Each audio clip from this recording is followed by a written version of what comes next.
लय चांगलं चालू होतं आमचं. मग तू आई घातली का ते नाही घातली? अरे लय चांगलं चालू होतं आमचं, पण दोघात तिसरा व्यक्ती आला.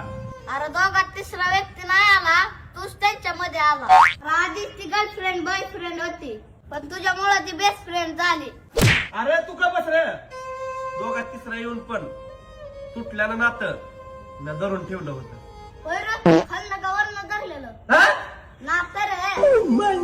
अरे तू माझा बीपी वाढू नको, तू शांत बस रे.